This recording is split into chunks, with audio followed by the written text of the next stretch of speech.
বান paralysis বান আপনার শ্বশুর হোক, আপনার শাশুড়ি হোক, আপনার স্বামী হোক কিংবা পাশের বাড়ি যেই হোক না কেন, শত্রুর অত্যাচারে আপনি অকুলেন হয়ে গেছেন গা।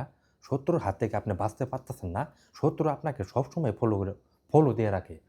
কিন্তু শত্রুর অত্যাচারে আপনি কোনো দিকে বাইরে হইতে পারতেছেন না। চাইরো রাস্তা আপনার বন্ধ বলক।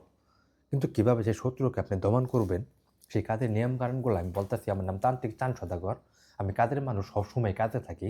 এই যে আসন দেখতেছেন, বর্তমান কাজে আছি, কাজ করতেছি। সেই কাজের নিয়মকানুনগুলো আমি আপনাদেরকে বলে দিতেছি। ওই নিয়মকানুন অনুযায়ী আপনারা সুন্দরভাবে সঠিকভাবে কাজগুলো করবেন।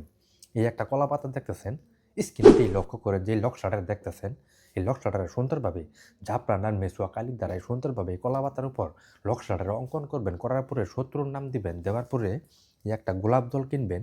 কেনার পরে গোলাপ জল দিয়ে কলা পাতাটা সুন্দরভাবে এই গোলাপ জল দিয়ে ধুয়ে দিবেন। ধোয়ার পরে এক যুগ কবর এই কবরের মাঝখানে এই কলা পাতাটা আপনি কবরের মাঝখান থেকে মাটিতে সরাবেন। সরানোর পরে এই কলা পাতাটা এই অবস্থায় ফালাইয়া উপর দিয়ে মাটিতে ঢেকে দিবেন।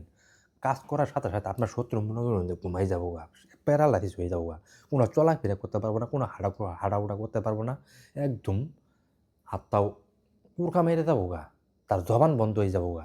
যদি সুন্দরভাবে সঠিকভাবে কাজগুলা করতে পারেন, যদি শত্রুর হাত থেকে আপনি বাঁচতে চান, যে কাজগুলা সুন্দরভাবে সঠিকভাবে করবেন। যে আমলগুলো আমি দিতেছি কঠিন আমল, সেই আমলগুলো আপনারা এই আমল দিয়ে আপনারা নিজে কাজ করার চেষ্টা করেন। অনেক জায়গায় আপনারা প্রতারিত হইতেছেন, অনেক টাকা পয়সা হারতেছেন, লাখ লাখ টাকা হারতেন, কিন্তু শত্রুর হাত থেকে আপনি বাঁচতে পারতেছেন না। সেই শত্রুর হাত থেকে আপনি রক্ষা পাওয়ার জন্য যে আমলটা দিতেছি, সুন্দরভাবে সঠিকভাবে এই কাজটা করবেন। ৮-১২টার পরে শরীরটা পাকর অবস্থায় সুন্দরভাবে সঠিকভাবে এই কাজগুলো করবেন। আপনাদেরকে সকলকেই ধন্যবাদ। আসসালামু আলাইকুম।